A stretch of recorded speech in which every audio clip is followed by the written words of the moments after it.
बिस्मिल्लाहिर्रहमानिर्रहीम। अस्सलाम वालेकुम। मैं हूं आपका होस्ट अब्दुल लतीफ शेख। आप देख रहे हैं प्रोग्राम सच्ची बात। नाज़रीन, बचपन में हम एक खेल खेला करते थे, चोर सिपाही।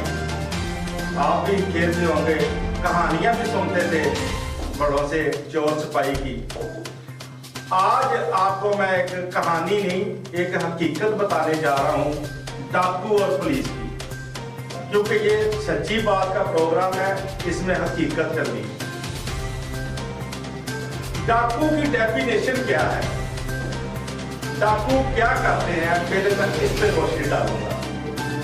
डाकू वो होता है जो असले के तौर पर किसी बैंक, दफातर, दुकान, हत्ता के किसी भी घर में बाआसानी घुस जाना, अहले खाना पे तशद्दुद करना, खवातीन की तजलील करना, दहशत फैलाना, मार कुटाई करना और अहले खाना को यरगमाल बनाकर लूट मार करके ले जाना।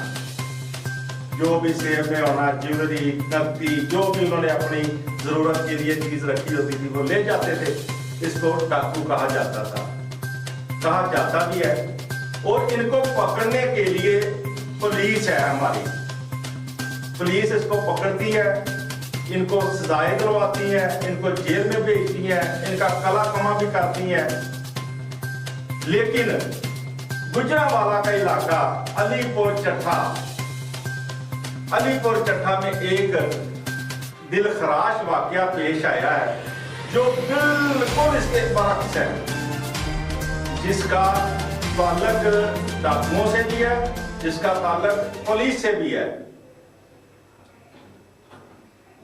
अलीपुर चट्ठा के एक इलाके में पुलिस, एएसआई और चंद कांस्टेबल जो है, मतलब उनके साथ होते हैं हमारी कांस्टेबल, वो एक इलाके में घुसते हैं, एक घर में घुसते हैं, उस घर से निकलते हैं, फिर दूसरे घर में घुसते हैं, उस घर से निकलते हैं, फिर तीसरे घर में घुसते हैं।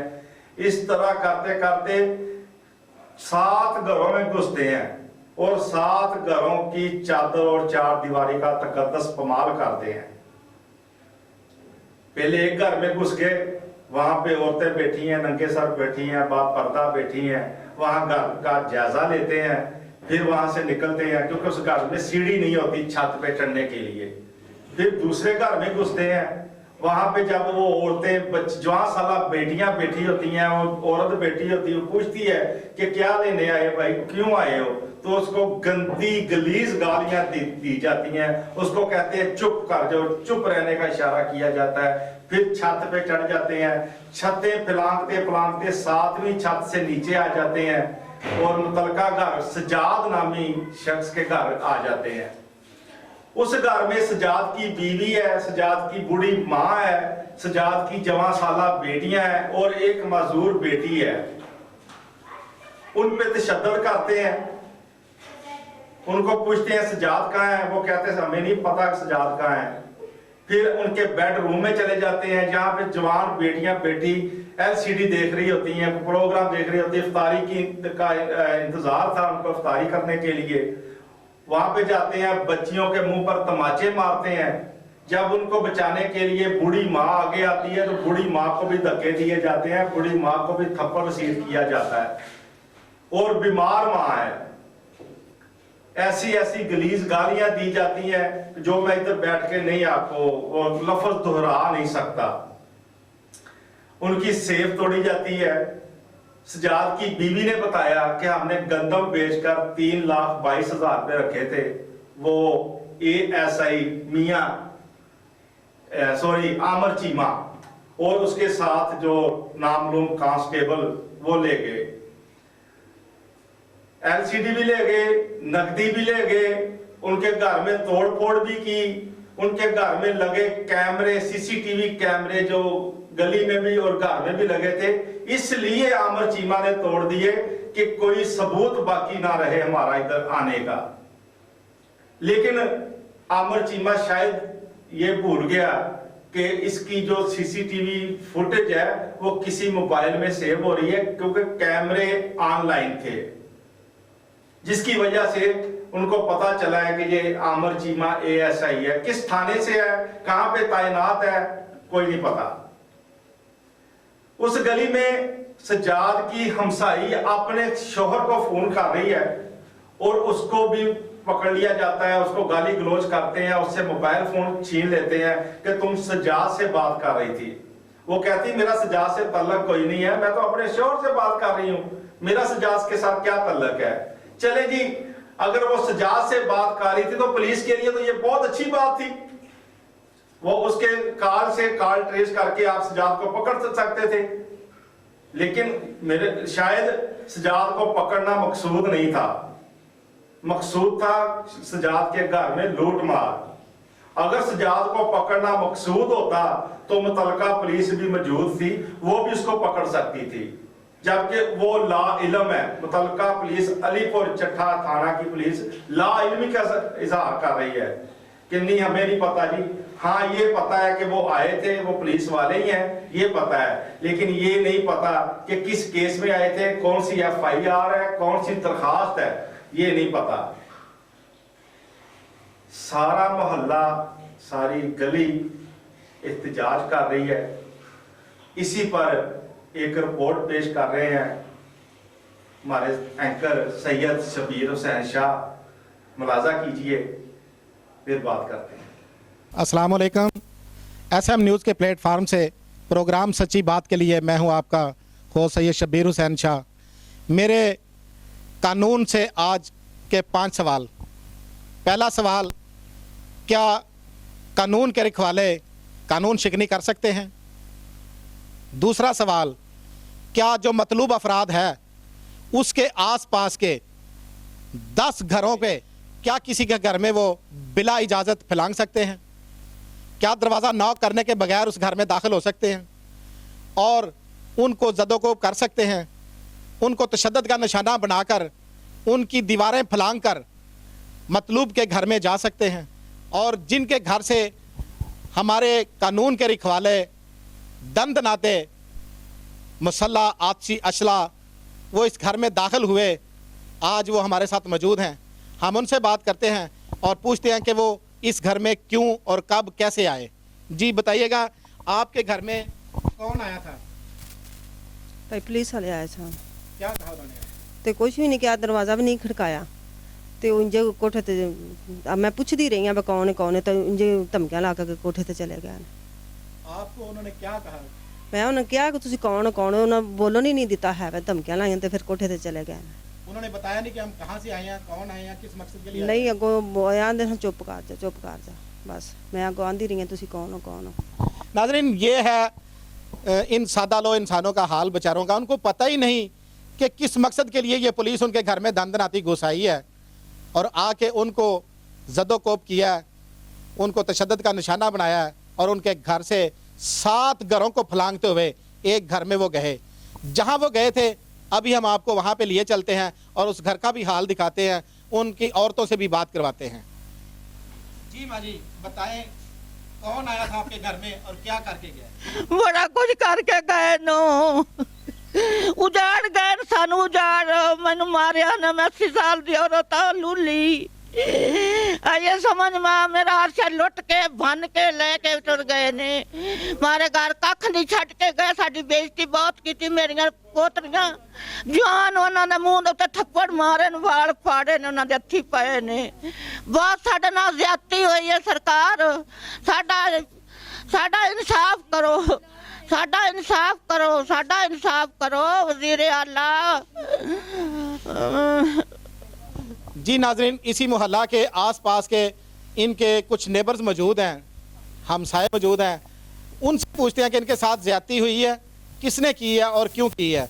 जी बताइएगा, आप बताएं कि इनके साथ ज्यादती हुई है। जी इनके साथ बहुत ज़्यादा ज़्यादती हुई है। ये रोज़ा इन्होंने रखा हुआ था और इफ्तारी का टाइम था, ये अपने घर में मौजूद थे, इफ्तारी कर रहे थे। ऊपर से आई हैं ये सारे जो मोहल्ले के हम लोग हैं, मैं तंग किया है, छतों पे चढ़े हैं, ठीक है, इतनी इतनी गंदी गालियाँ दी हैं, बच्चियों के बाल नोचे हैं, बच्चियों को घसीटा गया है, ठीक है ना, और उन्हें बहुत ज़्यादा गाली दी हैं और इनके साथ बहुत ज़्यादा जुल्म हुआ है। कानून के रखवालों से मेरा तीसरा सवाल, क्या 7 घरों की छतें फैलांग कर जो बंदा मतलूब है उसके घर में सीढ़ी के रास्ते से कूदना और फिर वो उस बंदे को घर में ना पाकर उसकी बीवी और उसकी जवान साल बेटियों पे, उसकी माँ पे तशद्दुद करना और गंदी गलीज गालियाँ देना, क्या कानून इस बात की इजाज़त देता है कानून के रखवालों को?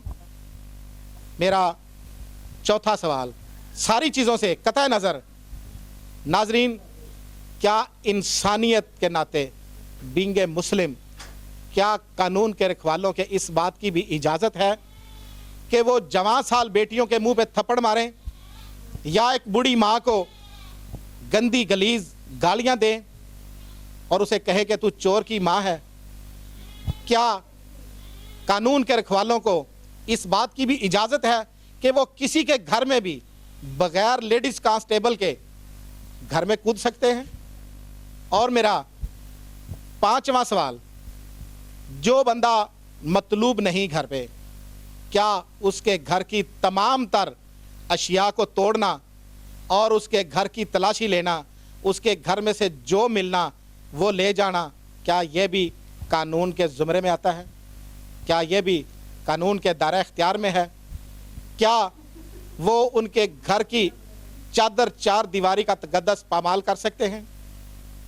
अभी हमारे साथ उस शख्स की बीवी मौजूद है जो हमें बताएगी कि घर में से क्या क्या सामान गया और कितने पैसे वो लेके गए हैं। भाई इफ्तारी का टाइम था, हमारे मेहमान भी आए हुए थे, मेरी बच्चियां, हमारा रोज़ा था और जो ही हम ऐसे रख रहे थे इफ्तारी, बच्चियां भी बैठी, कोई दुपट्टा नहीं था हमारे सर पे, ठीक है। ऊपर ये देख सकते हैं, सीढ़ी से नीचे उतरे हैं, उतर के तो उन्होंने हमारे साथ बहुत बदतमीजी की है। 3 लाख रुपया था हमारा गंदम, ये बेशक आप ये हमारी पर्ची देख सकते हैं, उस दुकान वाले के पास भी आप जा सकते हैं, पूछ सकते हैं। हाँ जी, ये पर्ची है और वायलेट था 22,000 रुपया उसके पास था, उसमें था, और मोबाइल थे 2 हमारे, वो जो चोरी करके ले गए हैं साथ। ये मेरी माजूर बच्ची थी, ऐसे मेरी बच्ची ने कहा आप लोग कौन है और क्यों इस तरह गुस्सा है? इन्होंने धक्का दिया है और गंदी से गंदी गालियाँ मुझे दी हैं, ऐसे धप्पड़ मुझे मारा है। आमर चीमा नाम है उसका, तो उसने इसी तरह मेरी बच्ची ने कहा आप कौन है चाचू, हमारा तो कोई कसूर नहीं है। उसने इतनी गंदी कह रहा है दलियो, चोर दियो बच्चियो, दलियो, कंजरियो। मुझे कहा तुम कौन हो? मैंने कहा मैं बीवी हूँ उसकी। कह रहा पकड़ो, चलो इस सुपैनों को बुलाओ, इसको पकड़ो, लेके जाओ, खुद इसके पीछे आएगा। भाई गंदी से गंदी गालियाँ हमें दी हैं सारी हमारी, ये आप अंदर देख सकते हैं, सारी हमारी मतलब कैमरे लगे थे, वो LCD सब कुछ तोड़ के चले गए हैं। तो हमारी अपील है जनाब पंजाब वज़ीर आज़म पंजाब से, DIG से, IG से कि उनके खिलाफ कानूनी कार्रवाई की जाए और हमें इंसाफ दिया जाए।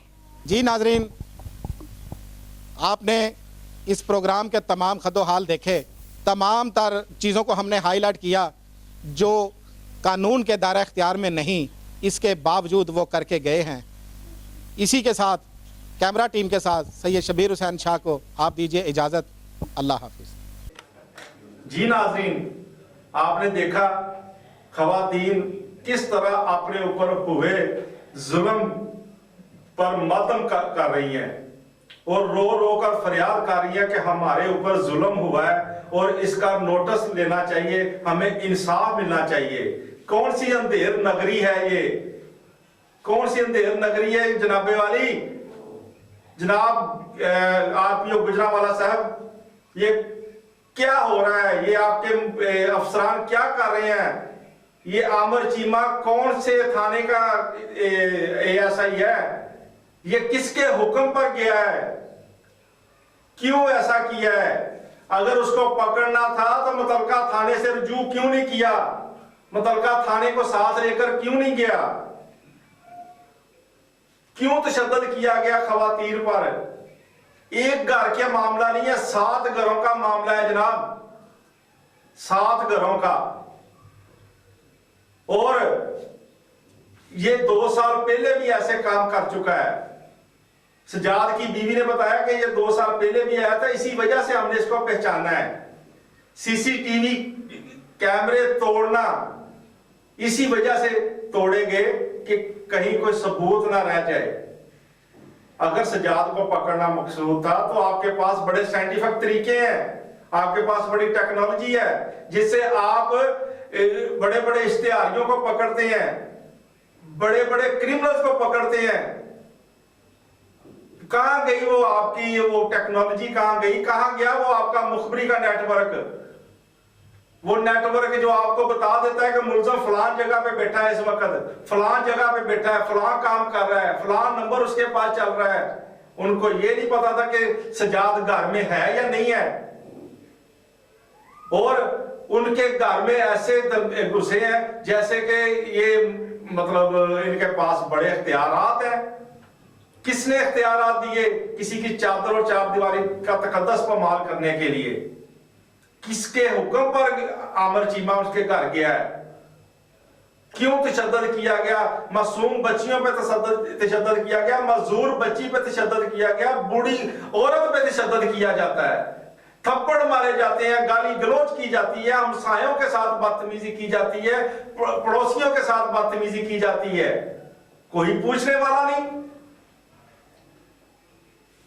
अहले इलाका अलीपुर चट्ठा की तमाम खवातीन सापा एहतजाज है और आरपीओ गुजरांवाला जनाब रियाज वजीर गाड़ा साहब और सीपीओ गुजरांवाला गौहर मुश्ताक भुट्टा साहब आपसे अपील कर रही है कि हमें इंसाफ फराहम किया जाए और आमिर चीमा के खिलाफ महकमाना इंक्वायरी की जाए।